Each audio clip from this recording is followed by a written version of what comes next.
Compte rendu de la séance du 5 octobre. Est-ce qu'il y a des remarques? Est-ce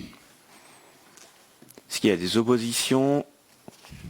Des abstentions? Je vous remercie. Donc, on va passer au premier point, installation d'un nouveau conseiller municipal. Alors, en date donc, du 6 octobre 2021, Madame Céline Pubert m'a envoyé un courrier m'indiquant qu'elle démissionnait du conseil municipal. Et donc je lis dans le courrier la raison. Ma démission est motivée par des raisons personnelles liées à ma santé. Voilà. Donc après, je pense que certains sont déjà au courant autour de la table. Donc on pourrait lui demander plus de précision si vous le souhaitez. Et on a eu un courrier du sous-préfet, de la sous-préfecture de Fontenay-le-Comte du 22 octobre 2021, qui indiquait que la démission de Madame Céline Pubert était acceptée, et donc du coup c'était Monsieur Dominique Moire qui prenait la suite en fait. C'est-à-dire que lorsqu'il y a une démission, c'est le suivant en fait dans la liste. Je suis posé la question si c'était forcément une personne du même sexe, et non, en fait c'est vraiment le suivant dans la liste.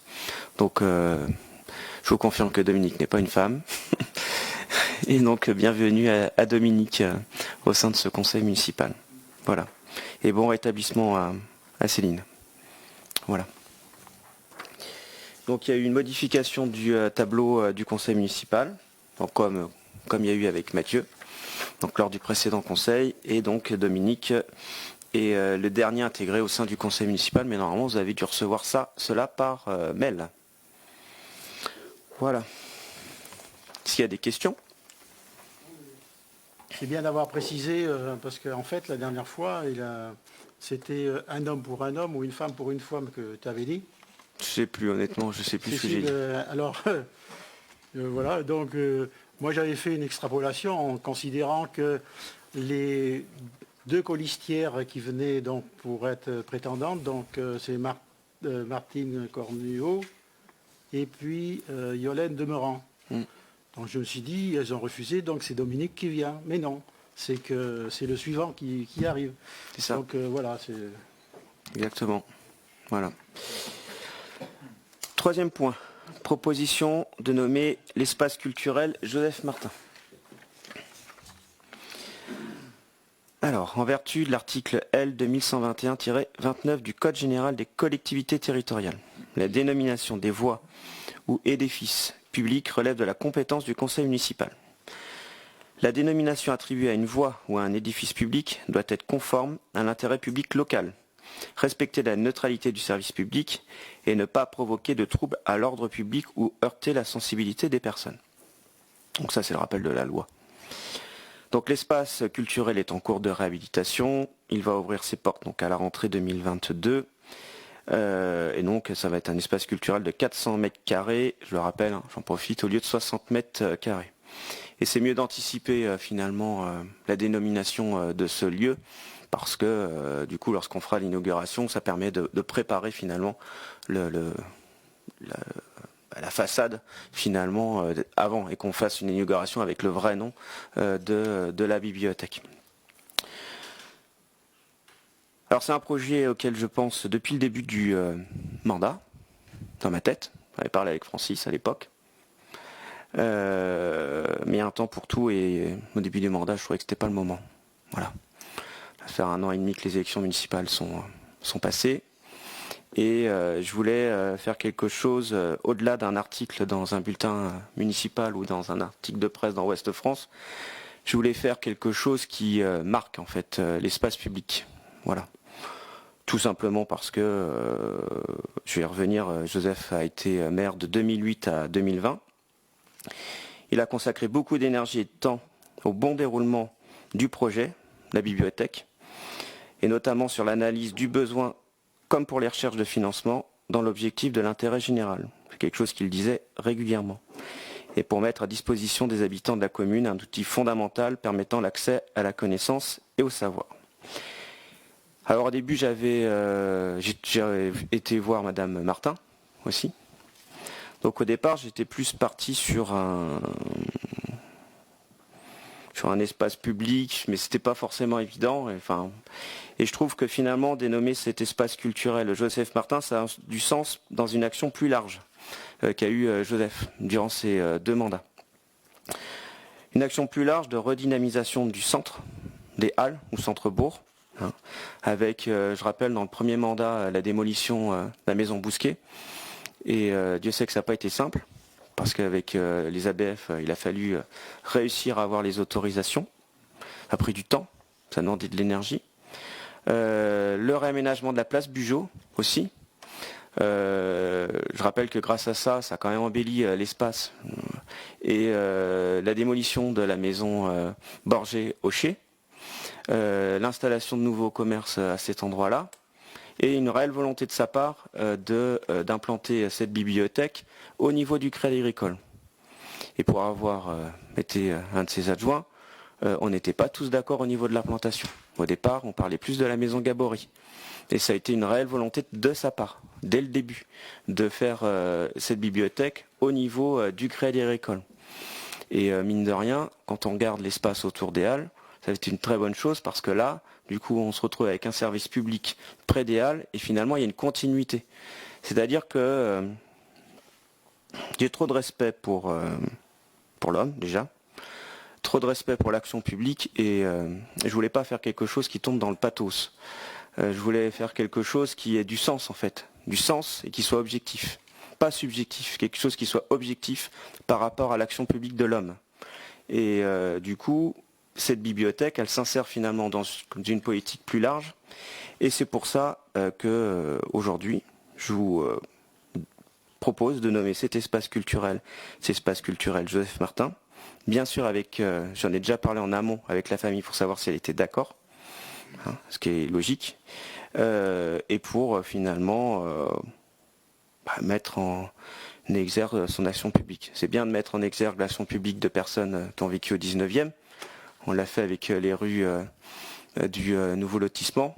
C'est bien aussi parfois de prendre des personnes qui nous ont quittés il y a peu de temps. Voilà. Est-ce que vous avez des remarques ? Alors en ce qui nous concerne, nous ne pouvons qu'approuver ce choix. On en avait discuté, Philippe, déjà tous les deux, et puis Martine, Mathieu et Marc, qui étaient là précédemment, avec lequel j'en avais parlé aussi, sont tout à fait d'accord pour que ce soit cet espace culturel qui soit nommé comme ça. C'est effectivement, c'est ce que tu as dit, c'était son dernier projet, et c'était un projet auquel il tenait beaucoup, et c'est lui qui a voulu que ce soit dans cet espace-là. Si on avait attendu, comme on aurait pu attendre quelque chose de la communauté de communes, on n'aurait pas eu une médiathèque tout de suite. Donc c'est lui qui a décidé que cette médiathèque serait communale. Donc je pense que c'est une très bonne chose qu'elle porte son nom. Voilà, merci de ce choix. Je tiens aussi à rappeler que, même si au départ j'en ai parlé avec Francis, uniquement Francis, tout le monde connaît le contexte d'il y a 1 an et demi, donc les questions qui se posaient forcément derrière. Donc l'attente, le temps, laisser du temps au temps. Après, au sein de la majorité, ça a été approuvé au sein de cette majorité, la municipale, à l'unanimité. Et je tiens à le rappeler parce que c'est important. Voilà. Oui, donc effectivement, à titre personnel, j'ai fait un mandat 2001-2008 avec Joseph, et là, il était devenu donc adjoint à cette époque-là. Ensuite, le mandat 2014-2020, donc en tant que maire. Donc j'ai apprécié l'homme qui avait le sens d'intérêt général. Et ce projet, effectivement, lui tenait à cœur dans le cadre, comme tu l'as précisé, de redynamiser le centre-ville. Bon, parfois, on a eu des débats contradictoires, mais ça, c'est aussi la démocratie. Mais mutuellement, on s'est toujours respecté, de toute façon, et il le savait aussi. Donc, moi, j'approuve complètement que cet espace culturel porte le nom de Joseph Martin, parce que au-delà, il a été aussi un sportif, il a été impliqué dans l'associatif, donc c'est lui reconnaître aussi le sens, disons, l'engagement pour ça, la commune dans laquelle il a exercé un métier également. Donc voilà. Donc personnellement, j'approuve complètement. Je vous remercie, en tout cas. On peut passer au vote, parce que c'est important quand même. Est-ce qu'il y a des oppositions? Des abstentions? Je vous remercie à la fois pour Saint-Hermine, à la fois pour Joseph, et à la fois pour la famille de Joseph.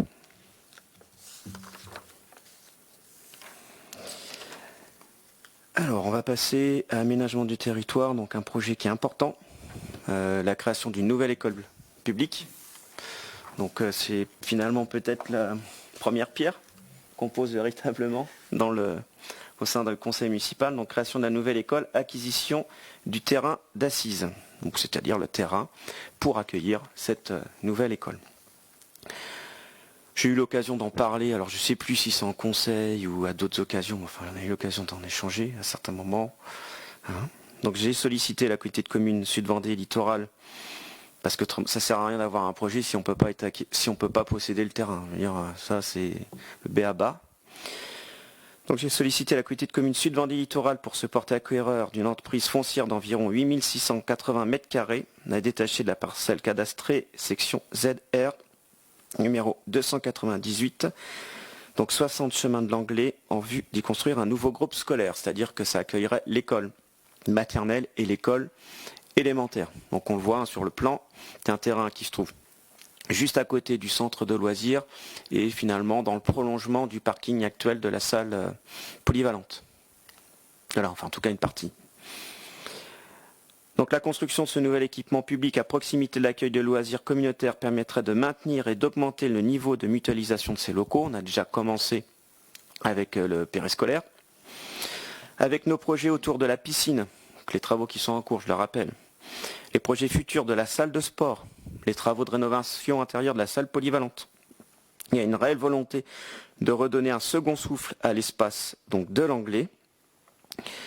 Donc comme n'importe quelle collectivité qui vend une parcelle, les domaines ont été donc saisis, donc le 19 février 2021, et ils ont fixé donc la valeur vénale de cette emprise foncière à 12 € le mètre carré. Donc il y a eu une discussion au sein du bureau communautaire, après c'était voté en conseil communautaire, et lors du bureau communautaire du 7 septembre 2021, donc on s'est mis d'accord sur le prix de 6 € le mètre carré, soit la moitié de son prix réel. Donc ce qui fera un prix total de à peu près 52 080 € au lieu de 104 000 €. Je tiens à le préciser parce que souvent, on se demande à quoi sert la communauté de communes. C'est ce qu'on entend. Et pour autant, la communauté de communes, c'est extrêmement important. Et là, en l'occurrence, la communauté de communes, elle va nous permettre de réaliser une nouvelle école et de nous faire une économie de plus de 50 000 €. Donc je tiens à le rappeler, parce que c'est important aussi de rappeler le rôle et puis ce qu'apporte aussi la communauté de communes au quotidien. Est-ce qu'il y a des remarques avant qu'on passe au vote? Oui. Oui, nous, on peut être que favorable pour ce projet-là. Il n'y a pas de souci. Quand on voit les problèmes qu'apporte l'école en centre-bourg avec les déplacements des bus et puis les parents qui viennent chercher leurs enfants, c'est un projet qui est tout à fait intéressant. Alors d'ailleurs, rappelez, j'ai oublié, la rue Flandre Dunkerque, d'ailleurs qui va se faire l'année prochaine. Et je le dis dès maintenant, j'ai peur d'oublier, le 23 novembre, le mardi 23 novembre à 19 h, on aura une présentation par Artelia, donc le bureau d'études, de ce projet d'aménagement de la rue Flandre Dunkerque, qui s'inscrit là encore dans cet réaménagement global de l'espace de l'Anglais, projet qui est suivi par Jam Truteau et Éric Orvoux. Voilà. Et moi-même quand même, aussi un petit peu. Oui, Henri. Oui, donc effectivement, ce projet est intéressant et puis il va moderniser, redynamiser aussi ce secteur, lui donner un nouveau souffle. Je me souviens que pour la construction du centre de loisirs, des fouilles préventives à titre archéologique ont été effectuées. Est-ce que pour cette parcelle-là, cette obligation devra être exécutée. Tout à fait. On aura les fouilles archéologiques. D'accord. Donc ça aura un coût. Ils n'avaient pas trouvé quelque chose d'ailleurs qui a Si, retardé si. le projet? Mais il y a une villa gallo-romaine, je peux déjà vous le dire, à part si les gallo-romains à l'époque avaient des idées bizarres et sont arrêtés juste au niveau des centres de loisirs en prévision d'il y a 2000 ans. Non, la villa gallo-romaine, elle est toujours en place. Hein. Donc c'est sûr qu'on va trouver quelque chose. Donc c'est sûr qu'il va y avoir un surcoût. Après, on parle d'un projet qui engage la commune sur 40-50 ans là. Hein. Oui, oui, bien sûr. Donc quand c'est remis annuellement, bon. Et puis mine de rien, je dis souvent, lorsqu'on vient dans une commune, on regarde maintenant les médecins, et puis juste après, l'école. Et mine de rien, on va avoir des infrastructures sportives remises en état, pour une bonne partie, le collège juste à côté, la rue Flandakerk sécurisée, et une école flambant neuve à terme. Donc je pense que bon, ça mérite quelques fouilles pour la villa gallo-romaine. Mais c'est sûr qu'on va en trouver. Peut-être quelque chose qui va donner une notoriété à Saint-Hermine. Oui, je t'invite à lire les écrits au 19e siècle de Monsieur Bugeaud, alors je ne sais plus lequel, mais qui a écrit dans la revue archéologique à l'époque qu'on peut trouver aux archives de Vendée. Et il détaille très bien le secteur de l'Anglie, à l'époque gallo-romaine. Oui, c'est un passe-temps aussi que j'ai d'aller sur le... Voilà, bon, je te le dis. Parce qu'en plus, je crois que certains sont en ligne sur Internet. Oui, tout à fait, c'est possible. Oui, oui, voilà. Oui, donc, écoute, sur cette... Moi, je pense que ce n'est pas le genre de sujet qui va trop diviser. Non. Est-ce qu'il y a des oppositions, du coup? Des abstentions? Je vous remercie. Alors, convention avec Solia pour l'élaboration d'une démarche de requalification du centre-bourg. Donc, il y a deux choses en fait. J'explique là le point 5 et 6. Parce qu'on ne peut pas construire une nouvelle école si derrière on n'a pas de contre-projet au niveau de l'ancienne école. On ne va pas se retrouver avec des bâtiments qui ne servent à rien et finalement affaiblir un quartier qui n'est peut-être pas le plus en forme aujourd'hui sur Saint-Hermine. Bon. Ceci étant, ça ne suffit pas. C'est-à-dire qu'il faut à la fois un contre-projet au niveau de l'ancienne école, mais il faut une vision plus large. Il faut faire d'aménagement du territoire. Donc, là, ça c'est le premier point. C'est une étude globale sur le centre-bourg, ou le centre autour des Halles. Beaucoup plus global. Il me manque un point là. C'est avec les différentes études. Non, c'est pas ça. Ouais. Voilà. Donc, dans le cadre de mise en application du programme de l'équipe majoritaire, il était convenu que le projet de déplacement d'école publique devait impérativement s'accompagner d'une étude et des travaux de désaffectation et de réhabilitation des locaux autour de l'ancienne mairie. Ainsi, comme cela a été acté dans le plan pluriannuel d'investissement du mandat, le déplacement de l'école est prévu à l'horizon 2025-2026. L'acquisition du terrain auprès de la communauté de communes en est la première étape. Il convient donc d'imaginer le devenir de l'îlot, donc l'île Pontuy aussi, composé de l'ancienne mairie, de l'école élémentaire, le Prévert et donc de l'île Pontuy, et tout l'espace autour des Halles en centre-bourg. Donc la méthode comprendrait la définition, donc c'est ça qu'on va voter en fait, c'est cette étude-là, comprendrait la définition des besoins pour le calibrage du projet et donc une démarche de requalification du centre-bourg. En gros, il s'agit d'un diagnostic d'attractivité du territoire. Et on voit quoi exactement? On voit donc l'analyse de l'attractivité résidentielle, l'analyse de l'attractivité économique, l'analyse de l'attractivité des services et équipements, et l'analyse de l'attractivité urbaine identitaire. C'est-à-dire que clairement, on se pose des questions sur qui habite là, quel commerce on trouve, qu'est-ce qui manque, pourquoi finalement on ne trouve pas telle catégorie de population, comment on se déplace dans ce quartier-là. C'est tout ça en fait. Parce que on peut faire simplement la réhabilitation de l'ancienne mairie et d'une partie de l'école du Prévert, mais ça ne marche pas comme ça. Une infrastructure, ça s'insère forcément dans un environnement beaucoup plus large. On a pris l'exemple tout à l'heure de l'anglais. On a vu différents travaux qui doivent s'enchaîner les uns aux autres. On est exactement dans la même logique pour ce centre-bourg. Donc c'est Solia qui va nous accompagner par rapport à ça. La personne en question qui va le faire, c'est quelqu'un qui a fait des études de géographie, d'aménagement du territoire, qui a travaillé sur ça, en fait, c'est un vrai travail, hein, à voir finalement comment on met en valeur ce centre-bourg. Quels sont les points forts, finalement, et quels sont les points faibles. Et ces points faibles, comment on fait pour y remédier. Comment on articule, finalement, ce projet du Prévert, enfin, ou de l'ancienne mairie, de réhabilitation du Prévert de l'ancienne mairie, avec son espace environnant. C'est pareil que dans une ville, finalement. Parfois, vous avez des quartiers qui sont pas dynamiques, mais parfois, ils sont juste à côté du centre, mais ils sont très mal reliés au centre. L'exemple qui me vient, par exemple, c'est des quartiers où il n'y a pas de liaison de bus, quoi. Vous allez sur l'île Beaulieu, au quartier de Malakoff à Nantes, c'est ce qui se passait il y a 20 ans. Il y a eu un vrai travail de rénovation urbaine. Donc là, on n'est pas à Nantes, mais ceci étant, c'est la même logique. On fonctionne dans la même logique dans une commune de 3000 habitants. On fait de l'aménagement du territoire. On ne fait pas juste de la rénovation. Donc cet accompagnement, cette étude, qui est extrêmement complète, s'élèverait à 8 950 € hors taxe. Donc du coup, je mets ça au débat, et après, on mettra ça au vote. Et puis si j'ai des choses qui n'ont pas été claires, n'hésitez pas.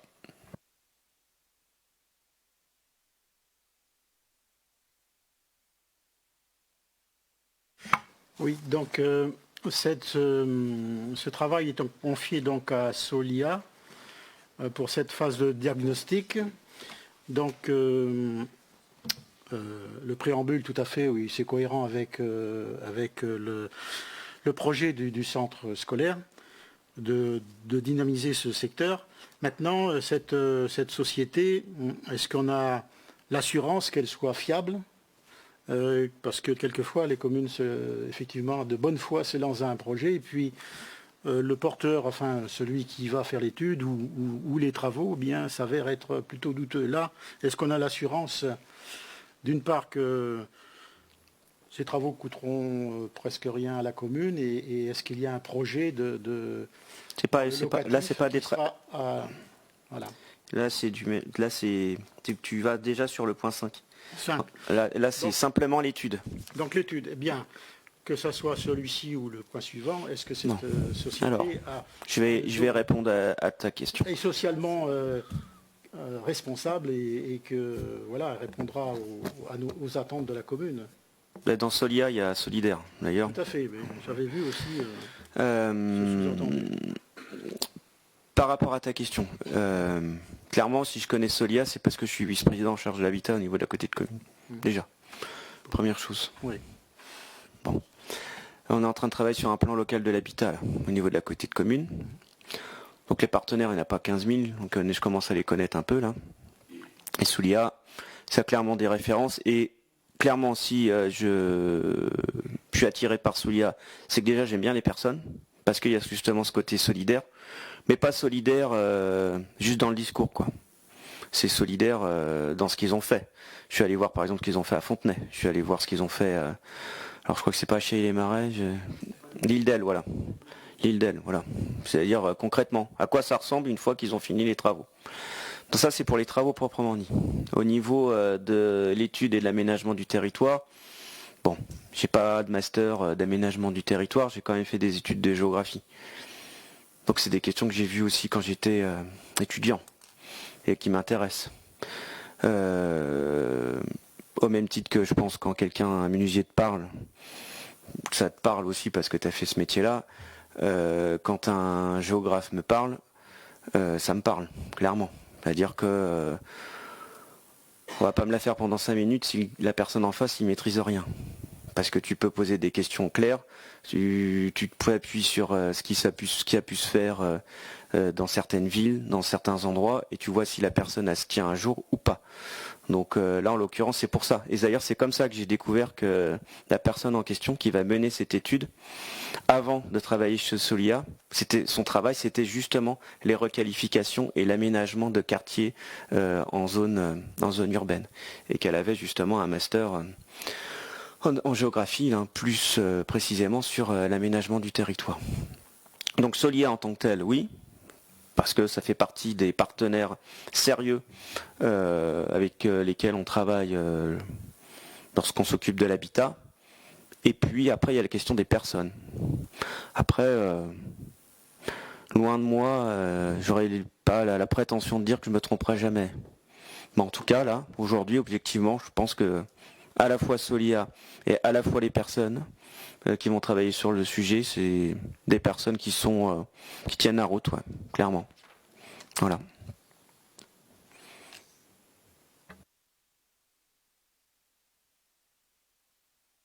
D'autres questions? Est-ce qu'il y a des oppositions? Des abstentions? Je vous remercie. Donc le point 6, qui est un prolongement finalement. Mais volontairement, j'ai voulu commencer par l'aménagement global.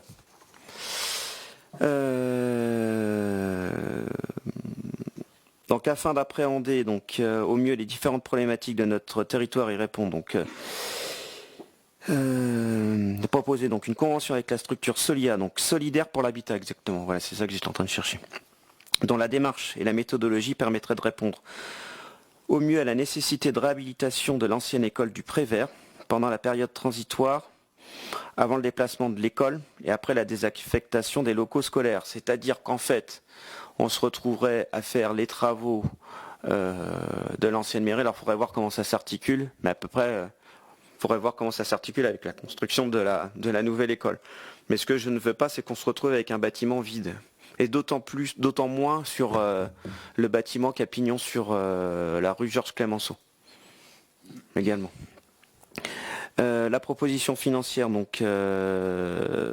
de Solia s'élèverait à 10 570 € hors taxe et comprendrait une étude de faisabilité architecturale, technique et financière du bâti et l'élaboration d'un scénario de réhabilitation d'un bâtiment en logement au cœur de l'îlot. Alors comme je vous l'ai dit, si vous avez envie de voir ce que ça... Enfin, il y a eu à l'île d'Elle, il y a eu à Fontenay. Donc la commune ne pouvant gérer simultanément le déplacement de l'école, le programme ambitieux des infrastructures sportives, la réhabilitation d'un quartier de centre-bourg. Le projet consisterait à déléguer, et puis il y a la question financière aussi à un moment. Le projet consisterait donc à déléguer à Solia la réalisation des travaux et la gestion du parc de logement pour une certaine durée qui sera à définir lors de la seconde étape. Et l'idée, c'est aussi d'augmenter le nombre de logements au cœur de cet espace. Voilà. En ciblant, c'était la demande, donc on va travailler dessus, plus des personnes âgées et des jeunes. Voilà. Parce que même si on regarde de manière globale les logements sociaux, là, c'est souvent des familles monoparentales. Enfin, Catherine, tu pourras en témoigner, avec Grand Habitat, des familles monoparentales ou des personnes seules. Voilà. Et par rapport, j'en profite, même si là on n'est pas dans ce cas de figure, là on est vraiment dans des logements, on n'est pas dans des logements sociaux. Mais je tiens quand même à préciser que pour les logements sociaux, parce que souvent il y a des contre-vérités, il y a 70% de la population vendéenne qui pourrait y avoir droit aux logements sociaux. Donc quelqu'un qui gagne 1 400 € net peut avoir un logement social. Hein. Donc je le dis pour ceux qui nous écoutent là ce soir, pour sortir un peu des caricatures qu'on peut entendre sur les logements sociaux. Voilà. Oui, je suis d'accord avec toi. Les logements sociaux, ils ont une image quelquefois négative et c'est vraiment dommage puisque à la limite, il faudrait peut-être changer ce terme de logement social. C'est un logement locatif. Point. Voilà. Et effectivement, il y a beaucoup de personnes qui peuvent avoir accès à un logement social. Et quelquefois, il y a des gens qui ne font pas de demande de logement social parce qu'ils pensent que c'est pas pour eux. Mais il y a beaucoup de personnes. Là, je suis pas quasiment sûr que sur les 70% de la population vendéenne, il y en a plus de la moitié qui ne savent même pas qu'ils pourraient en bénéficier. Clairement. Donc l'étude, et là pour le coup, ça coûterait 10 570 €. Et derrière, une fois que les travaux seraient faits, il y aurait un bail pendant... donc par exemple, sur Fontaine, c'était 30 ans, je crois. Donc on reste propriétaire des murs, mais c'est eux qui gèrent en fait les locations et qui assurent aussi le paiement des loyers. Si on se retrouve avec des personnes qui ne payent pas les loyers. Voilà. Mais là c'est pareil, ça fera l'objet comme pour la rue Flandre-Dunkerque dans quelques mois, quand le projet sera bien ficelé, d'une présentation à l'ensemble du conseil municipal. Est-ce qu'il y a des oppositions? Des abstentions? Je vous remercie. On va passer au point suivant, cession d'un terrain, secteur de la Maladrie. Et je vais demander à Madame Baudry, étant intéressée à l'affaire, de sortir de la salle et de ne pas prendre part au débat ni au vote.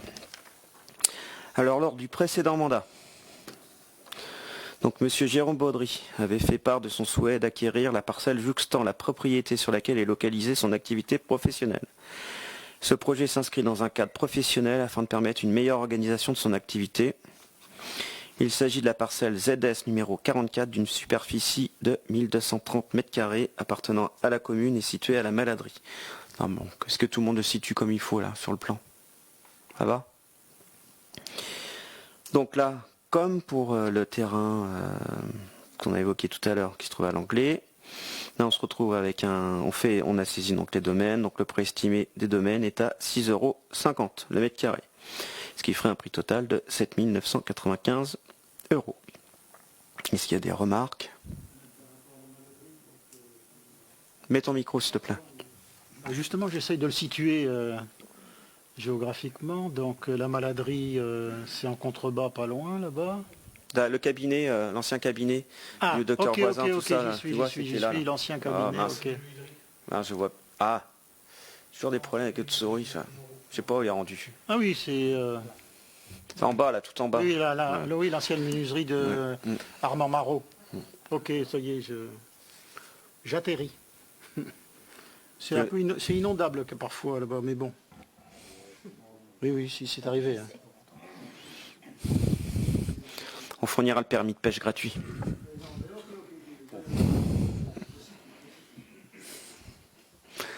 Est-ce qu'il y a d'autres remarques? Est-ce qu'il y a des oppositions? Des abstentions? Je vous remercie. Quelqu'un peut aller chercher Sandrine?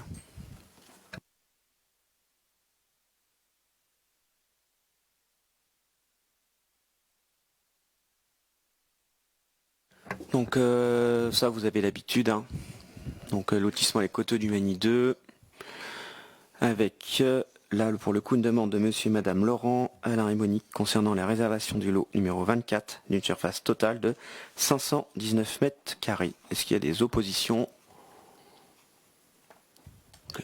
Les abstentions? Je vous remercie. J'en profite pour vous dire que là on est en train de voir avec les différents partenaires pour pouvoir mettre en vente la deuxième tranche du lotissement Les Coteaux du Magny 2 au printemps de l'année prochaine, parce qu'il ne reste plus qu'une parcelle sur cette partie. Et sur la deuxième tranche, je crois qu'il y a déjà presque pas loin de la moitié qui a déjà été réservée. Voilà. C'est ce qu'on disait tout à l'heure, il y a un besoin évident de logement sur la commune, donc les points 5, 6 là sont tout à fait opportuns. C'est clair. D'où l'intérêt aussi de l'étude par rapport à avec Solia pour la réhabilitation de Centre-Bourg. Parce qu'on a plusieurs maisons de Centre-Bourg. Il y a une vraie réflexion à avoir pour qu'elles soient rénovées. Et un lien aussi avec la politique de l'habitat au niveau de Sud-Vendée Littoral, avec le guichet unique de l'habitat, pour faire connaître aux gens les différentes aides de rénovation énergétique, d'accessibilité, de lutte contre l'habitat indigne. Tout est lié. Alors, affaires financières, point 9, demande de subvention à caractère social au GEC Sainte-Marie. Donc en tant que membre de l'appel de l'école privée, je demande à Madame Brunet de sortir de la salle de réunion.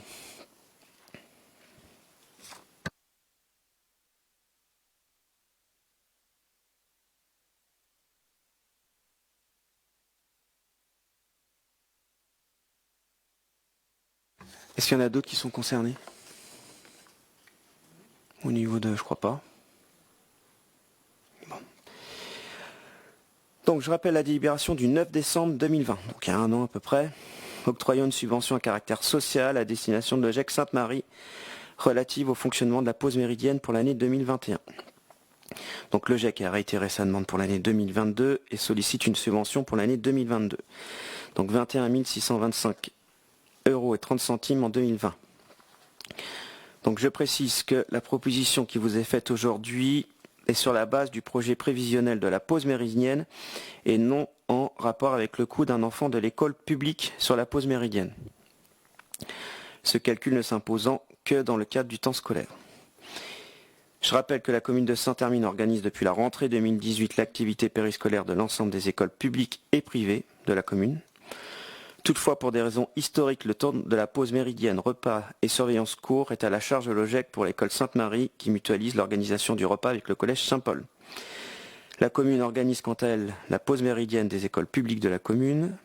Au regard du coût de la surveillance à la charge de l'OGEC, donc 22 863 € et 20 centimes pour l'année 2021-2022 par rapport au tableau qu'ils nous ont donné et fourni. Il est proposé d'accorder une subvention à caractère social à l'OGEC Sainte-Marie. Ainsi, considérant, j'ai repris le Code de l'éducation, l'article 503-1 du Code de l'éducation stipulant les collectivités territoriales, les établissements publics de coopération intercommunale et les caisses des écoles peuvent faire bénéficier de mesures à caractère social tout enfant sans considération de l'établissement d'enseignement qu'il fréquente. Considérant qu'au titre du principe d'équité entre les enfants de la commune, il convient de participer au fonctionnement de la pause méridienne des écoles de la commune. Considérant que le temps de la pause méridienne est un temps périscolaire de responsabilité de la commune. Considérant que mettre en place une cantine municipale pour les écoles de Saint-Hermine engendrerait un coût nettement trop important pour la collectivité en termes d'investissement. Et si on mettait déjà, vous verrez quand on verra le projet de la nouvelle école publique, il faudra qu'on fasse certains aménagements au niveau du centre de loisirs parce que déjà, ça va fonctionner pour les enfants, tous les enfants d'école publique. Si on met les enfants d'école privée, à un moment donné, ça loge plus quoi. Il faut rajouter 300 000 € là pour faire une nouvelle cantine. Considérant le principe d'interdiction de financer par des fonds publics des investissements dans une structure scolaire privée. Donc par exemple, les amortissements d'un bâtiment d'école privée, non, parce qu'on n'est pas propriétaire des bâtiments. On est simplement dans un budget de fonctionnement. On a aussi regardé, donc là on est à 21 000, j'ai perdu le chiffre, 22 863 € et 20 centimes. J'ai regardé par rapport aux enfants de l'école publique, pour pas qu'on se retrouve dans une situation aussi où financement les enfants de l'école publique, les enfants de l'école privée, ça coûterait plus cher que les enfants de l'école publique. Et si on prend combien ça coûte, on arriverait, pour un enfant d'école publique, la pause méridienne, on arriverait à 24 000 € pour les enfants de l'école publique. Donc c'est-à-dire qu'on se retrouve dans des budgets de fonctionnement à peu près identiques. Voilà. Donc il est proposé d'attribuer à l'école Sainte-Marie une subvention à caractère social du montant de la masse salariale destinée à la surveillance de la pause méridienne à la charge de l'OGEC Sainte-Marie. Et j'ouvre le débat.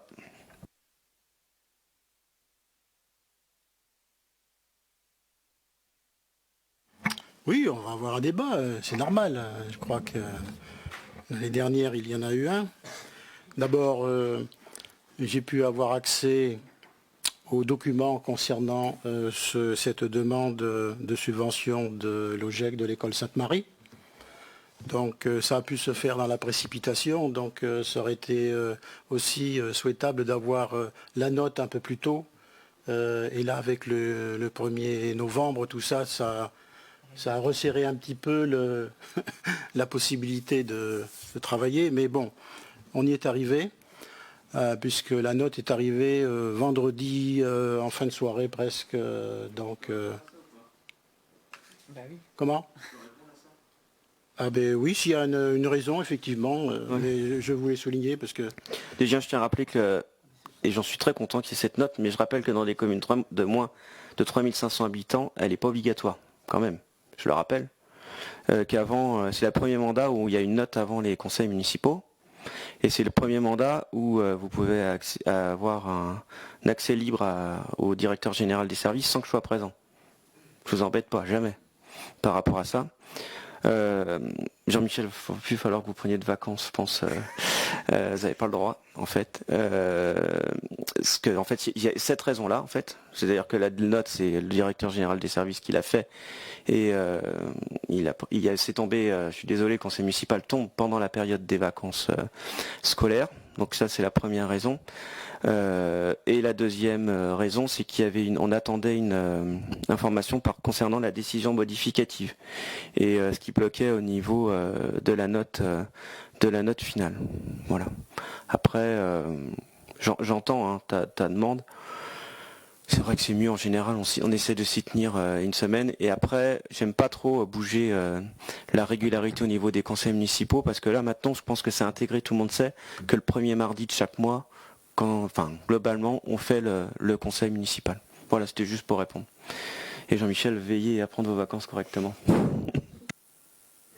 Non, Jean-Michel n'est pas incriminé quand même, et puis je ne me permettrai surtout pas, à son endroit, d'avoir ces remarques comme ça, parce qu'il est tout à fait prêt à répondre aux questions qu'on souhaite avoir, et en toute transparence, il n'y a aucun souci. Non, donc, effectivement, j'ai eu connaissance, j'ai lu ce document, donc fort intéressant au demeurant, bien sûr. Concernant la demande de subvention pour la méridienne et l'année scolaire donc 2021-2022. Pour l'effectif parce que en fait ça concerne l'effectif primaire et maternel, n'est-ce pas? Mais en observant ce document, j'ai observé qu'il y avait des éléments comptables inscrits qui en fait ne sont pas à prendre en compte. Comme par exemple les investissements, les frais de secrétariat, les frais financiers qui sont inhérents à un emprunt qui a été effectué de 70 000 € et quelques, et puis aussi la vente, achat et vente de repas. Donc tout ça, c'est inclus dedans. Avec donc pour son conséquence de porter le déficit en fin de lecture à 28 000 518,24 €. Donc ces éléments qui sont donc déjà dans le contrat des écoles publiques, déjà ces éléments de fonctionnement ne sont pas pris en compte. Donc là, donc voilà. Alors en notant tous ces éléments, évidemment, c'est vrai, on aboutit à 22 863,20 € qui sont la masse salariale effective de cette personne. Donc on est uniquement dans les coûts de fonctionnement. Donc oui. Non, mais dans les coûts de fonctionnement, mais à la limite, même dans la demande de l'OGEC, ces éléments-là que je viens de citer ne pourraient ne pas figurer, effectivement aussi. Mais bon, ils ont été transparents sur ces choses-là, donc... Ce qu'il y a, c'est que... on peut pas... quelles que soient les associations, quand tu donnes de l'argent public, il faut quand même que ça soit un minimum justifié. Oui, et donc pour moi c'est important de le savoir. Et je tiens vraiment à préciser que ces 22 000 €, on est bien uniquement dans des coûts de fonctionnement. Et en aucun cas dans de l'investissement. Et même l'amortissement qui est de 7 000 € je crois sur les bâtiments est enlevé. Tout à fait. Non mais je tiens vraiment que ça soit précisé parce qu'autrement ça peut amener à l'ambiguïté là. C'est des coûts de fonctionnement. Les 22 000 €, c'est la masse salariale. Non, tu as dit fonctionnement. Oui, fonctionnement, mais fonctionnement, masse salariale.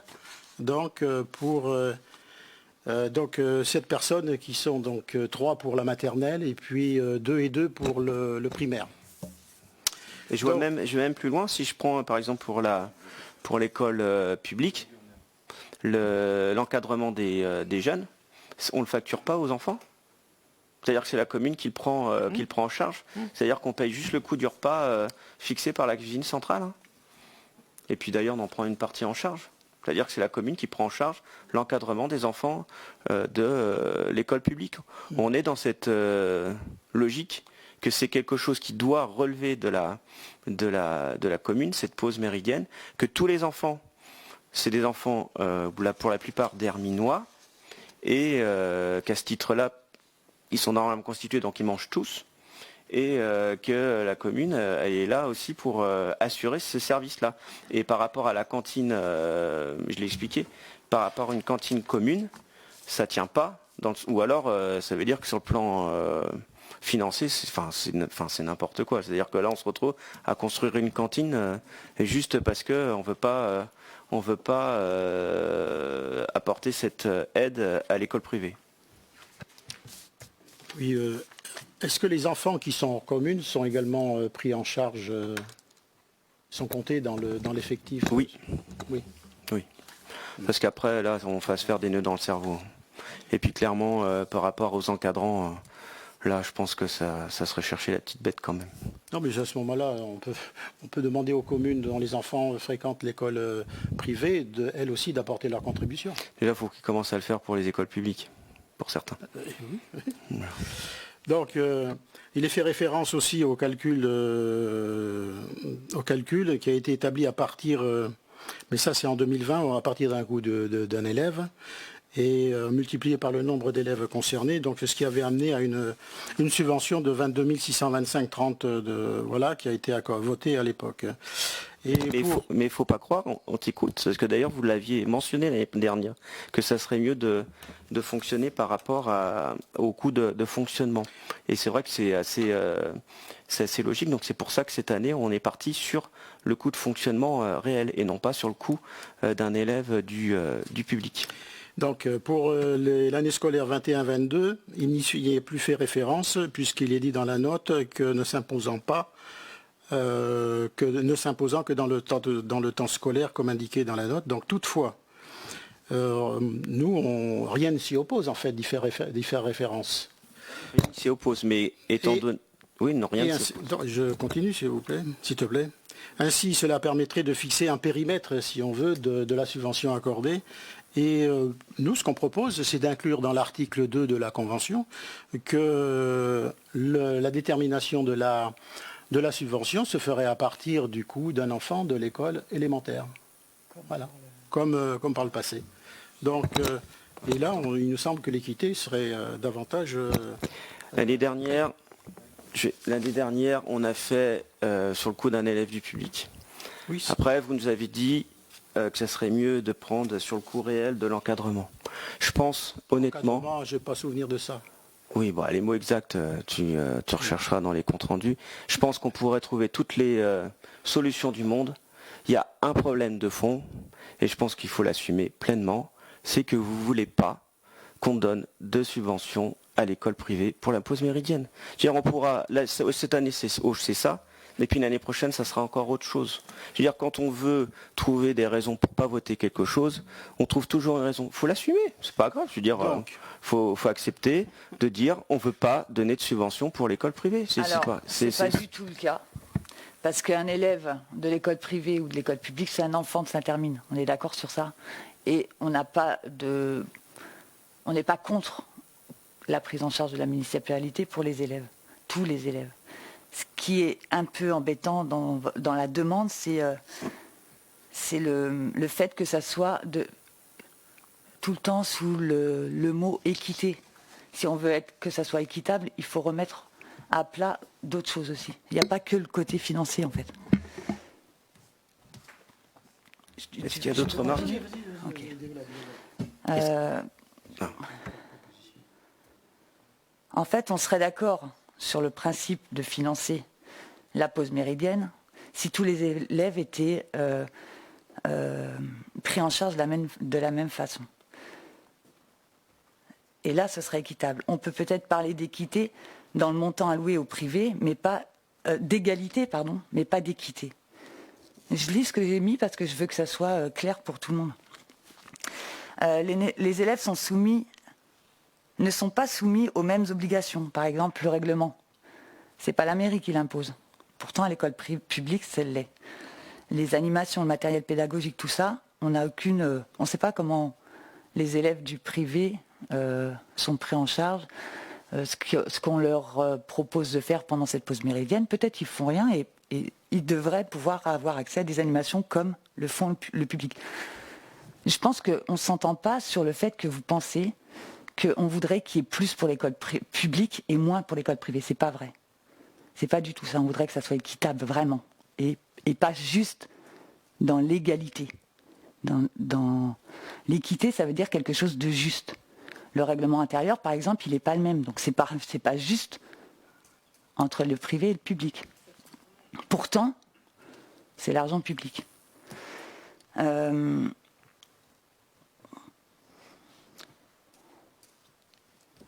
Le règlement de la pause méridienne, j'en viens, n'est pas le même pour les deux écoles sur le temps municipal, sanctions et les droits des élèves.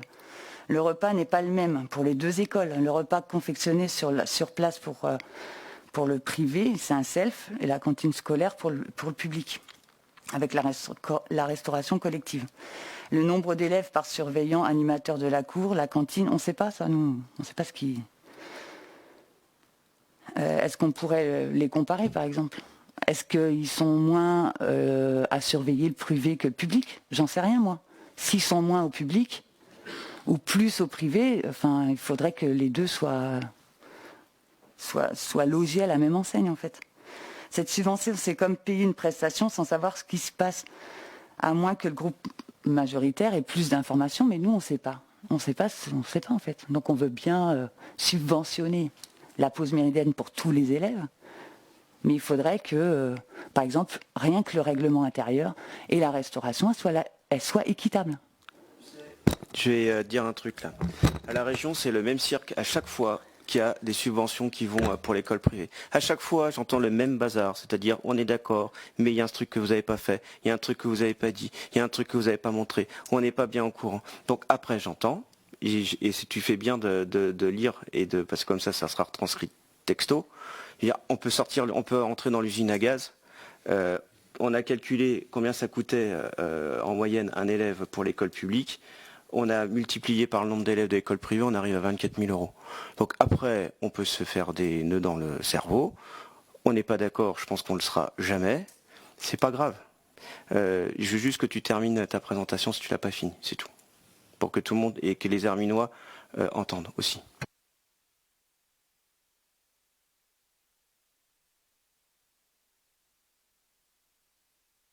En fait, on va conclure. Le projet du groupe scolaire qui a été voté tout à l'heure va permettre aussi de libérer au niveau de la maternelle à moyen terme un espace qui est encore utilisé et qui est donc la cantine scolaire. Nous, on propose que ces locaux qui seront ainsi libérés permettent aux enfants de l'école privée de prendre leur restauration et la méridienne ici, avec effectivement du personnel communal, et ainsi tout sera donc utilisé dans ce cadre public. Et les enfants sont accueillis dans un espace public encadré avec le personnel de la commune. Voilà. Donc ça, c'est une proposition. Et après, ça coûte à peu près, on doit mouiller 200-300 000 €. Je préfère qu'on rénove des travaux intérieurs de la salle polyvalente. Voilà. Ça, effectivement, c'est un argument, c'est un choix. Donc, oui, c'est un choix, oui, mais j'entends. Et comme tu l'as dit justement, et c'est pas grave de ne pas être d'accord, mais ça fait partie du débat démocratique. Et c'est pour ça que je voulais vraiment que Patricia ait fini son explication. Voilà, même si on n'est pas d'accord. Est-ce qu'il y a des oppositions? 2 oppositions. Est-ce qu'il y a des abstentions? Je vous remercie. On passe au point suivant.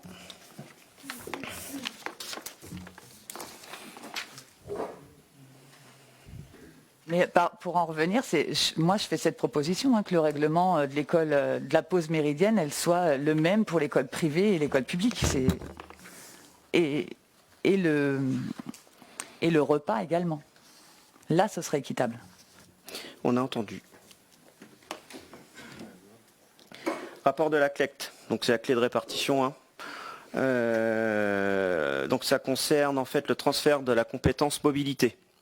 Donc ça concerne 2 communes, la ville de Luçon pour la gestion du service de transport collectif La Luciole et la commune de La Tronche-sur-Mer pour la gestion du service public des navettes Funbus et ligne D. Donc en fait ça ne nous concerne pas directement Saint-Hermine, mais bon, elle doit passer dans les différents conseils municipaux de Sud-Vent Littoral. Est-ce que vous y êtes opposé? Est-ce qu'il y a des abstentions? Je vous remercie. Je fais vite parce que bon, je préfère qu'on se concentre sur des sujets qui concernent Saint-Hermine. Qu'est-ce qu'il faut que je fasse? Ah oui, pardon. Je vous donnais pas le bon papier. Jean-Michel, je vous laisse la parole pour la fixation du coût horaire du travail en régie. Ça, c'est chaque année. Donc comme chaque année vous êtes sollicité pour la fixation du coût horaire des travaux en régie, donc petit rappel, les travaux en régie, donc ça permet la mise en valeur du travail du service technique, l'intégration des travaux dans l'actif de la commune, dans l'inventaire, et la récupération partielle de la TVA. Donc sur l'année 2021, on avait 7 agents à temps complet, 35 heures semaine, un contrat aidé PEC d'avril à décembre et un contractuel pour un mois d'été. Il en ressort en fait un coût horaire de 20,03 €. L'année dernière, il était de 19,77 €. Donc il vous est demandé de délibérer sur le montant de 20,03 €. Ça nous permet d'avoir un montant moyen sur le service technique plutôt que de faire un découpage partiel par chantier. Voilà. Est-ce qu'il y a des questions? Est-ce qu'il y a des oppositions? Des abstentions? Je vous remercie. Je vous laisse toujours la parole pour les décisions modificatives. Vous êtes bien parti là. Alors, il vous est proposé une décision modificative numéro 1 du budget principal 2021, celle que vous avez eue dans la note vendredi dernier, tard. Donc, il vous est proposé des ajustements de fin d'année. Il est précisé en fait que le calendrier des opérations comptables de fin d'année est un peu bousculé cette année. Et en effet, comme vous l'avez décidé en tout début d'année, on va passer à la nomenclature M57 à partir du 1er janvier prochain en expérimentation. Et on doit faire face à la fermeture de la trésorerie de Saint-Hermine à partir du 1er janvier également, ce qui nécessite en fait une modification administrative et une modification notamment sur les RIB et les références avec les clients et les partenaires financiers de la commune. Donc, sur la décision modificative du budget principal, il vous est proposé d'augmenter le chapitre des charges de personnel 6411, 6413, donc personnel titulaire et personnel non titulaire de 18 300 et 1 100 €. Cela en raison du recrutement de notre conseillère numérique. Conseillère numérique qu'on n'avait pas prévu au début de l'année. On n'avait pas prévu au départ. Il vous est proposé également d'augmenter le chapitre 65 au 6541 sur les créances admises en non-valeur de 1 200 € et sur les autres contributions donc de 2 500 € et un virement à la section d'investissement de 15 000 €. Donc c'est pour prévoir des opérations de fin d'année et comme on est obligé de les prévoir un peu plus tôt, en fait, on n'a pas les montants exacts, notamment sur les créances admises en non-valeur. Donc ça nous fait un total d'opérations de 38 100 € sur les dépenses de fonctionnement. Donc équilibré avec les recettes de fonctionnement, une augmentation des fonds départementaux de droits de mutation d'un montant de 23 100 €. Donc on a eu la notification du département sur ce montant-là. Et on actualise également les travaux en régie. Il conviendrait d'augmenter nos crédits de 15 000 € pour établir la totalité des travaux en régie, ce qui nous fait un total de recettes de fonctionnement de 38 100 €. En dépenses de fonctionnement, il vous est proposé une opération d'ordre en dépenses de fonctionnement et en recettes de fonctionnement sur la récupération des avances des travaux de voirie 2021. Comme vous le savez, en fait, à chaque début de marché public voirie, on verse une avance à l'entreprise qui est attributaire du marché et cette avance doit être récupérée sur un autre article. Donc là, désormais, le marché étant quasiment terminé, en fait, il convient de récupérer l'avance forfaitaire de 6 209,57 €. Donc c'est une opération qui a été payée en réel et donc c'est une opération d'ordre à prévoir. Et donc, comme les travaux en régie sont des opérations d'ordre également, en fait, il faut prévoir en dépenses d'investissement en travaux en régie 15 000 € qui soient équilibrés par le 0,21, le virement de la section de fonctionnement de 15 000 €, qui sont les montants des travaux en régie des recettes de fonctionnement. Donc ça nous fait une section de l'investissement, Jean-Michel, c'est de l'investissement. Des recettes de fonctionnement. Les 15 000 € des recettes de fonctionnement qui se retrouvent en fait en recettes d'investissement. Ouais. Ouais. Et donc ça nous fait des dépenses et des recettes d'investissement équilibrées à hauteur de 21 209,57 €. Les opérations d'ordre sur les travaux en régie, juste par rappel, en fait, on a Donc on va payer sur les dépenses de fonctionnement des fournitures et des charges de personnel. On va les constater en recettes de fonctionnement et on va les transférer en dépenses d'investissement de manière à les intégrer dans l'actif de la commune. Voilà, c'est la raison en fait de l'augmentation des crédits dont on a besoin pour la fin de l'année. Est-ce qu'il y a des remarques ? À la date d'aujourd'hui, est-ce qu'on a une estimation du budget de l'année 2021 utilisé, consommé par chapitre à peu près Est-ce que c'est conforme au budget voté et aux sommes qui ont été allouées ligne par ligne? De toute façon, on a la commission des finances le 8 décembre. C'est marqué en face là. Et le conseil municipal, il y a le vote du BP le 13 décembre. Donc c'est comme d'habitude quoi. Enfin, je veux dire globalement oui. Après, tu as toujours des lignes où c'est moins dépensé puis d'autres plus. Mais oui, globalement ça va. On n'a pas eu de sortie de route. Mais justement, vous le verrez ça au mois de décembre. Justement, à ce titre, la dernière fois, je crois que vous aviez posé la question sur le coût qu'avait engendré la fête du monument Clémenceau. Et comme c'était pas passé, on savait pas le coût. Ouais, je peux te le dire, c'est 28 000 €. D'accord. 28 000 € le coût du 2 octobre, parce que c'est vrai que j'ai entendu des trucs de dingue, là. J'ai entendu 70 000 €. Là. Je pense que les gens qui ont raconté n'importe quoi, ils auraient dû dire 100 000 €, 150 000 €, tant qu'à faire, là. Ça aurait été quand même mieux, parce que tant qu'à faire, tant qu'à dire une bêtise, autant en dire une grosse. Donc là, en l'occurrence, c'est 28 000 €, dont 13 000 € pour fermer les routes, quoi. Parce que et là, on se rejoint. Au niveau de la sécurité, c'était moi, je voulais pas prendre la responsabilité de laisser ouverts les deux grands axes avec des enfants, tout ça. Et on avait tablé sur 500 personnes. Lors de cette manifestation, parce que c'était quand même dans un contexte particulier, avec la crise sanitaire, avec les pointages qu'il y a eu avec le pass sanitaire, on a pu savoir en fait, on est arrivé à 600 personnes à peu près. Voilà. Il y a eu à peu près 600 personnes. Donc on était légèrement plus que ce qui était prévu initialement. Voilà. Donc 28 000 €. Après, je peux vous donner le chiffrage précis, vous l'avez pas ? Je vous le donnerai la prochaine fois. Mais c'est 28 000 €, je lui ai même fait les chapitres précis au niveau de la com, tout, pour bien chiffrer, parce que il y a quelqu'un qui m'a demandé le jour si c'était vrai qu'on avait dépensé 70 000 €, si on était très très riche à Saint-Hermine. Donc j'ai dit, je sais pas si on est très très riche, mais en tout cas, on n'est pas, le maire est pas assez barré pour dépenser 70 000 €. Voilà. En dehors de l'aspect financier, puisqu'on reparle de la célébration du centenaire du monument Clémenceau, l'animateur qui a conduit, ou l'homme de cérémonie qui a conduit cette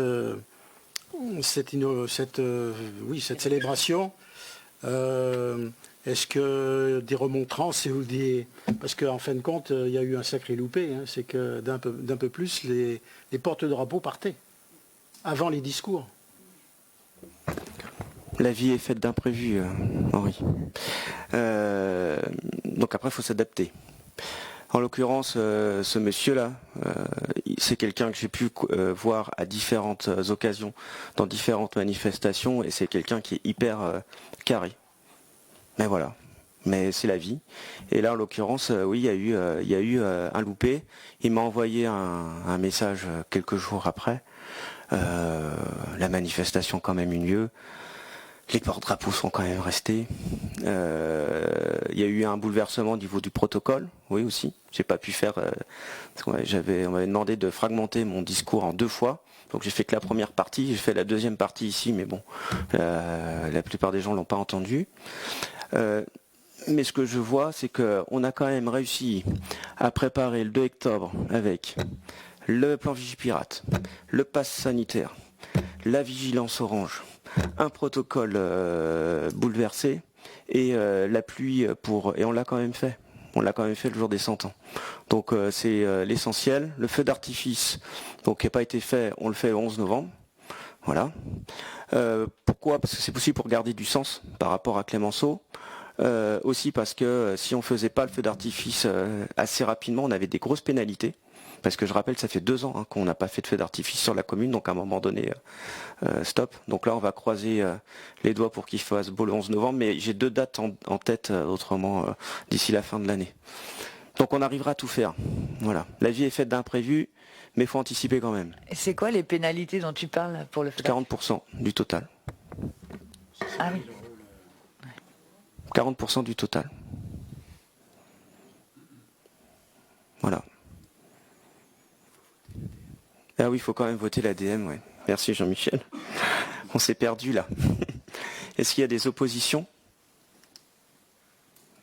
Des abstentions? Je vous remercie. Modification du tableau des effectifs. Alors, vous le savez, le directeur des services techniques a quitté la collectivité par voie de mutation depuis le 20 septembre 2021. Il y a une volonté de la collectivité de restructurer donc les services techniques en créant un pôle administratif et un pôle technique, plus terrain opérationnel pour la gestion de ce service. Donc, quand on propose, c'est de créer un poste d'adjoint administratif territorial temps complet à compter du 15 novembre 2021. Et conformément au Code général des collectivités territoriales octroyant au Conseil municipal le pouvoir de création des postes, le maire propose que les postes figurant à la nomenclature actuelle soient transformés. Donc j'explique. En gros, on a 2 personnes au niveau des services techniques qui vont s'occuper du volet opérationnel. Donc une personne plus sur ce qui est voirie et gros travaux de bâtiment, une autre personne plus sur l'entretien espace vert et petits travaux intérieurs. Après, pour tout ce qui est appel d'offres, études, liens avec les entreprises, on va recruter donc une personne sur le plan administratif. C'est une personne qui est suffisamment polyvalente, qui a une formation de comptable à la base, qui fait d'ailleurs ce travail-là déjà où elle est. Et c'est-à-dire qu'on ne s'interdit pas. Là, le poste de directeur des services techniques n'est pas fermé. C'est important ça. C'est-à-dire que, voilà, Olivier est parti.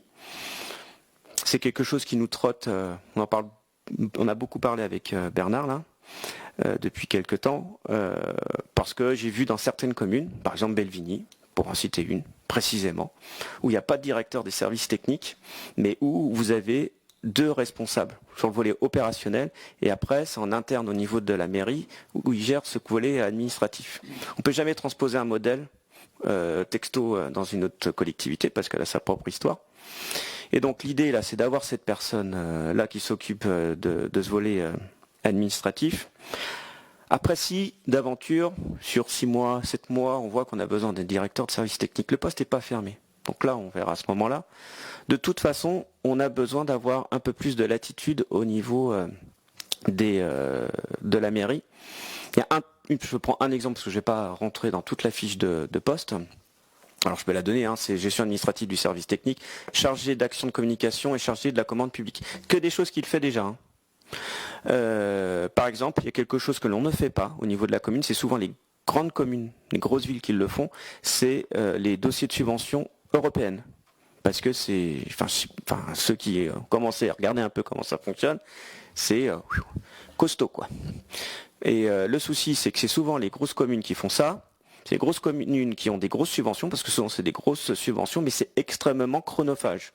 Et il faut absolument réussir à libérer du temps à Jean-Michel pour pouvoir travailler de toute façon sur ces dossiers de subventions européennes. Qui, à mon avis, si on arrive à en avoir un, même ne serait-ce qu'un seul, honnêtement, c'est extrêmement intéressant. Enfin, Catherine, tu pourras en témoigner aussi. Enfin, je veux dire, on va suffisamment sur des manifestations dans d'autres communes. Quand tu vois des projets subventionnés par des subventions européennes, là, c'est quand même intéressant. Donc, de toute façon, cette personne est suffisamment polyvalente pour que ça puisse être évolutif en fonction de notre réflexion au niveau des services techniques. Mais je veux, et nous voulons essayer cette formule-là. Voilà, parce que ça fonctionne dans d'autres collectivités. Et puis, me dit que lorsqu'il y a des bouleversements, parce que là, c'est toujours un changement, lorsqu'il y a le départ d'un directeur des services techniques, c'est parfois l'occasion de se poser les bonnes questions. On rentre aussi dans une période qui est plutôt intéressante pour ça. C'est l'automne-hiver. Si c'était en plein printemps, Enfin, Mathieu, tu pourras peut-être en témoigner. C'est pas forcément. Il y a souvent là où il y a pas mal de boulot quand même. Donc voilà, on se laisse le temps, tout simplement de réflexion. Et je rappelle, le poste de directeur des services techniques n'est pas fermé dans l'immédiat là. Donc c'est important de l'avoir en tête ça. Tu dis que le poste n'est pas fermé dans l'immédiat, mais est-ce que ça sous-entend qu'éventuellement ça pourrait être le cas? Oui, mais quand on verra que ça fonctionne avec cette formule-là. Et après, c'est pareil, cette personne est catégorie C, mais sauf qu'elle est déjà en train de passer un concours pour passer catégorie B. Donc on va prendre le temps. Je veux dire, si on le supprime, ce sera qu'on sera sûr que ça fonctionne. Oui, mais il faut quand même avoir une situation réversible aussi. Parce que fermeture d'un poste, peut-être que ça rend plus difficile la création plus tard. Bon, Je sais pas. Michel, moi je crois pas. Bon non. C'est vous qui décidez, c'est le conseil municipal. Ouais. Oui, c'est le conseil municipal. Non, c'est pas, Là, c'est pas une question compliqué. technique. Hein. Non, après c'est plus, c'est montrer qu'on est dans cette réflexion-là, du coup, et qu'on ferme pas le poste de directeur des services techniques aujourd'hui. Oui, tout à fait, oui.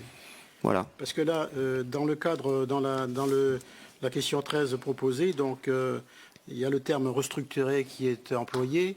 Est-ce que de fait, le comité technique devra se prononcer sur le nouvel organigramme tel Non, qu'il sera parce mis en qu'aujourd'hui, il n'y a pas la suppression du directeur des services place? techniques. Donc, oui. Pas pour le moment.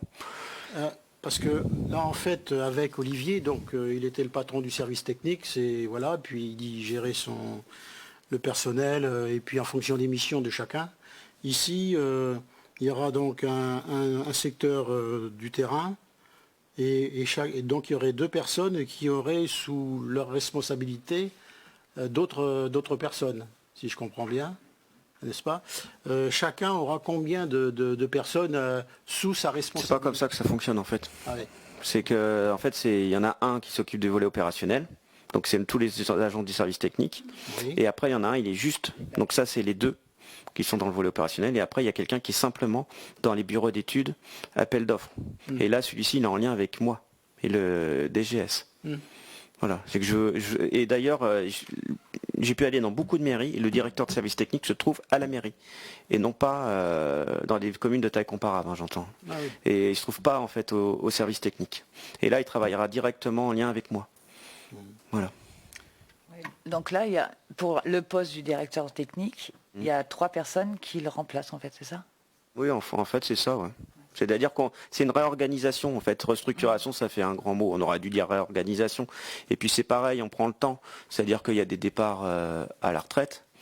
On est en train de s'appuyer sur les deux, justement, responsables au niveau opérationnel pour savoir ce qu'ils attendent. Voilà. Enfin, je veux dire, mais on prend le temps. Il ne s'agit pas de se précipiter. Il n'y a rien qui nous oblige à nous précipiter.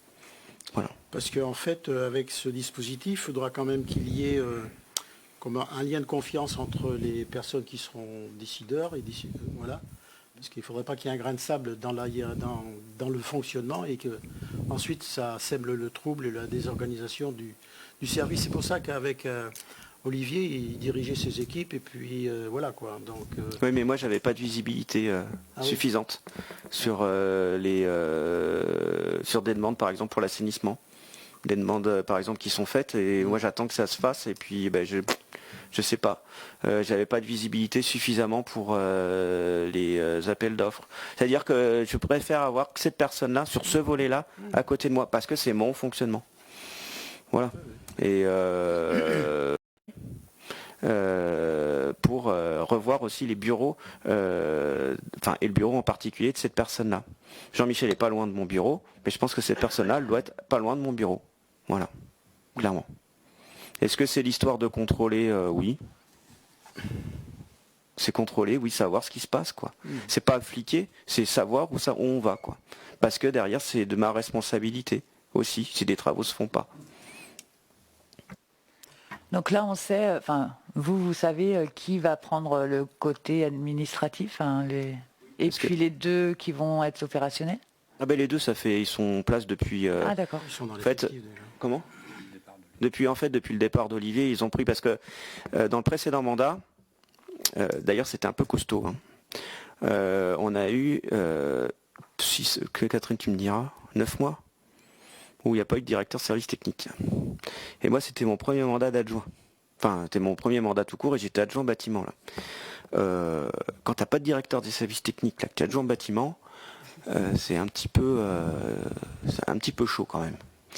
Donc quand on a été élu là il y a un an, on a mis 2 adjoints en fait à Olivier. Là. Parce que justement il y avait ça. C'est-à-dire que je voulais plus jamais me retrouver dans cette situation-là. Même si à l'époque je pensais pas que ça allait arriver. Honnêtement qu'Olivier s'en aille. Bon, après mais je voulais plus jamais me retrouver dans cette situation-là où finalement du jour au lendemain t'as personne pour gérer les services techniques.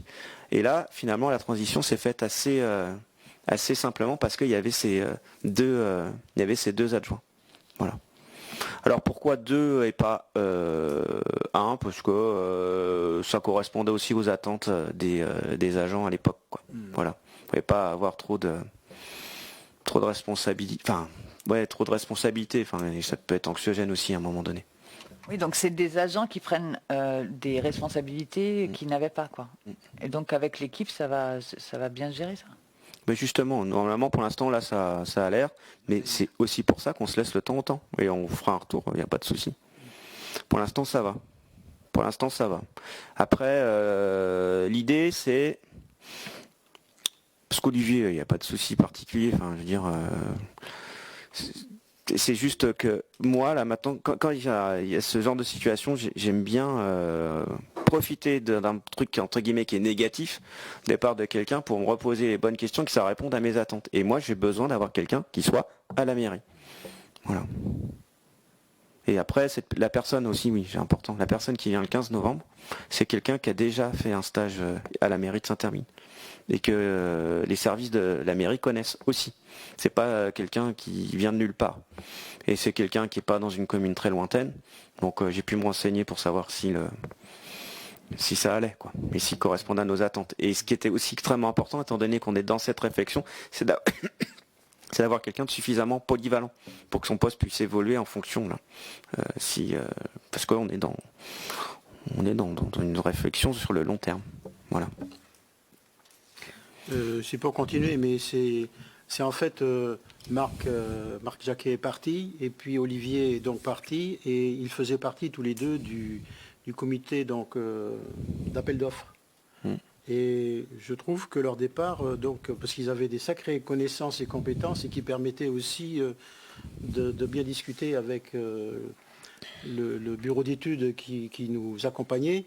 Et donc, je trouve que leur départ aussi, quelque part, on est quelque part un peu orphelin de leur savoir et de leurs compétences. Donc, je ne mets pas en doute la capacité de chacun, parce que j'en fais partie aussi, toi, plusieurs en font partie. Mais c'est vrai qu'ils apportaient vachement à l'éclairage des dossiers, justement. Donc, voilà, c'est une remarque simplement. Mais... Je suis d'accord. Après, la personne qui va venir, c'est quelqu'un qui a l'habitude de faire des appels d'offres. Et puis, rappelle-toi, lorsqu'il y a le retour justement des appels d'offres, celui qui gère quand même la réunion, ça reste quand même celui qui a été payé pour gérer l'appel d'offres. Et c'est lui quand même qui alimente le débat. Après, certes, on peut avoir des confrontations de personnes spécialisées, mais justement, c'est pour ça qu'il faudra qu'on soit vigilant aussi, nous, de notre côté. Voilà. Après, il faut faire avec la situation, il n'y a pas le choix.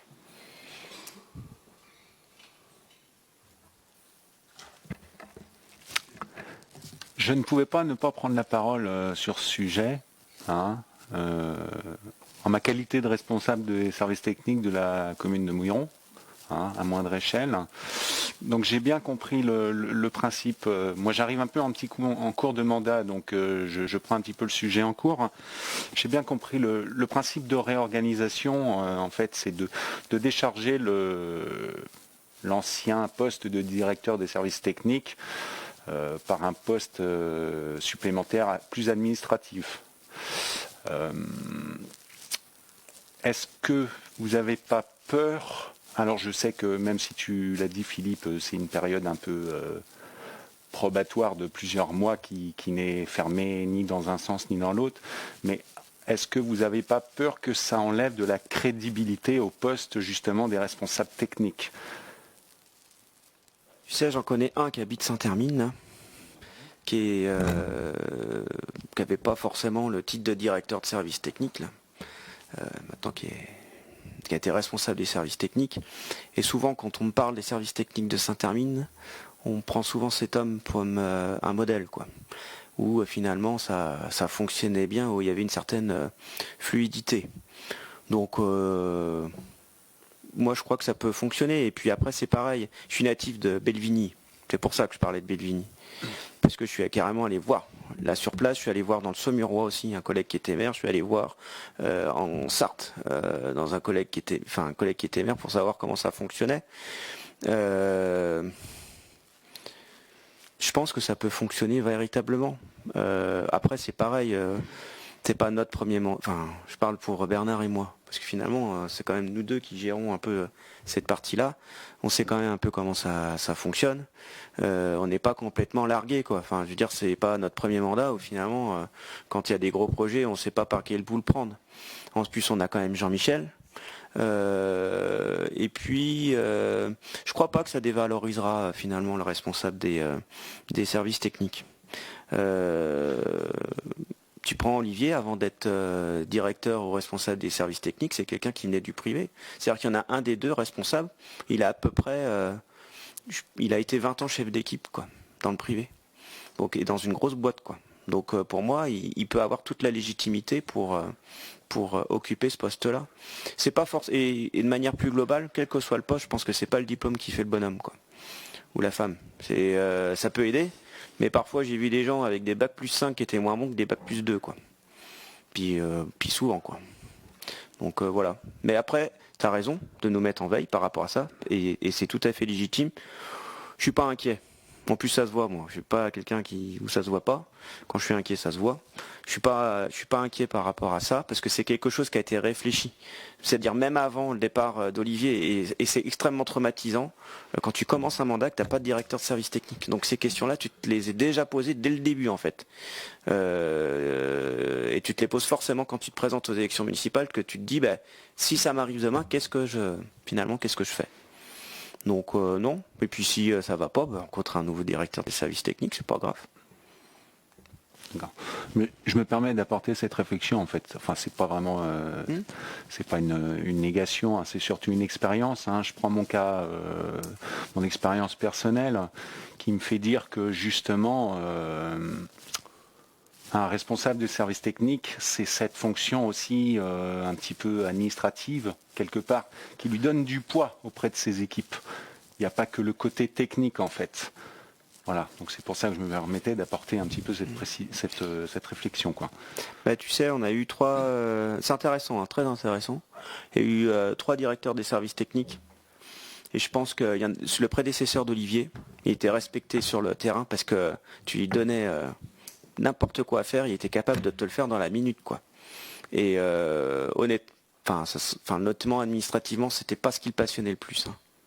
Je ne peux pas faire injure à sa personne, mais par contre sur le plan technique, le mec il touchait sa bille, quoi, comme on dit vulgairement. Et le respect, il l'avait comme ça. Quand tu vas travailler dans des boîtes, dans des entreprises dans le privé, tu as des chefs, ils sont respectés. Je pense par exemple ils sont respectés parce qu'ils savent faire, quoi.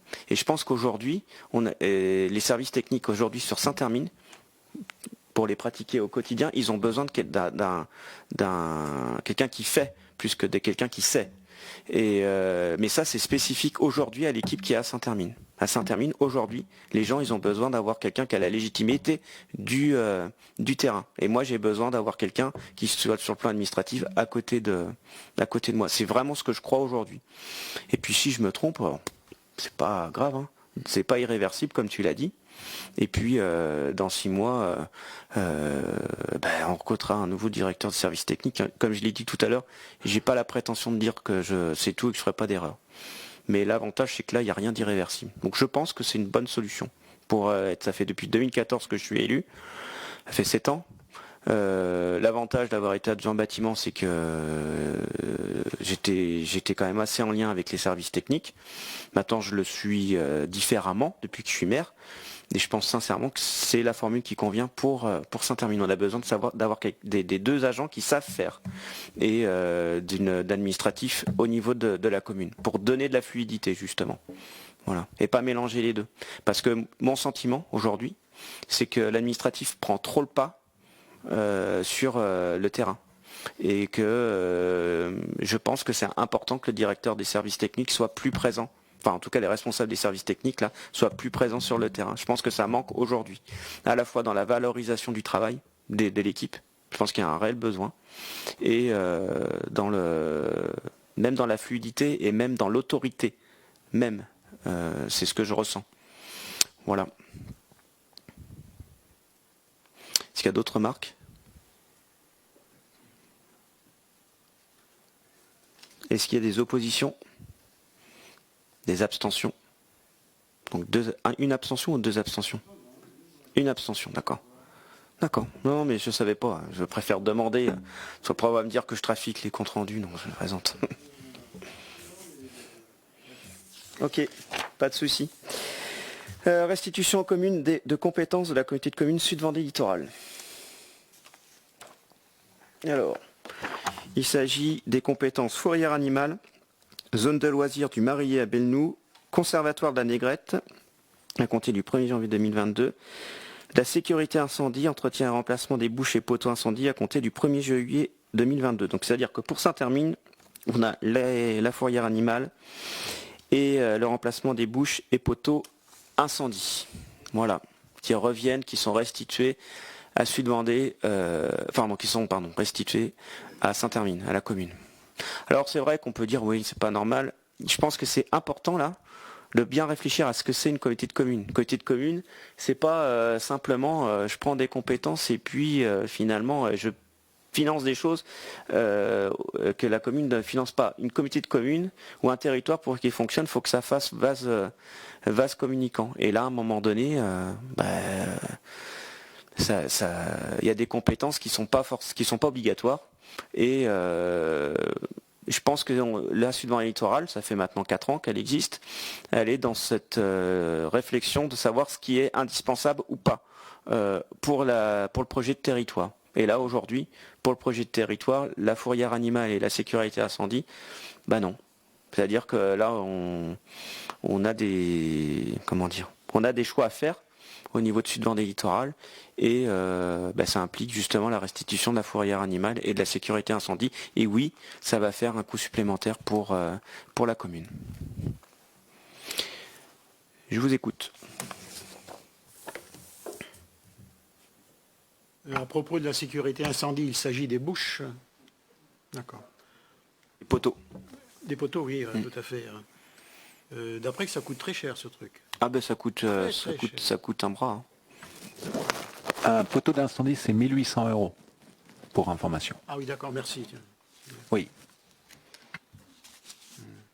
D'accord. Il y a des contrats d'entretien, il y a des contrats de peinture, il y a tout un tas de contrats qu'on peut passer. 1 800 € peut-être, mais un poteau d'incendie neuf, c'est 10 000 €. Et il y en a combien sur la commune? Un certain nombre. On ne sait pas. 82 ou 83. C'est impressionnant là. Donc, vous connaissez le nombre de poteaux incendies sur la, ça coûte sur la un bras. commune. Bravo.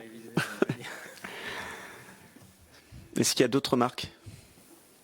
Non. Est-ce qu'il y a des... On doit voter ou pas? Oui. On doit voter. Même si ça change rien. On vote mais ça change rien. Mais non, mais j'adore ça en fait. Des votes qui servent à rien. Est-ce qu'il y a des oppositions? Non, mais des abstentions. Je vous remercie. Et après, il y a le dernier point, compte rendu des décisions prises dans le cadre des délégations accordées à Monsieur le maire. Je vous laisse la parole, Jean-Michel.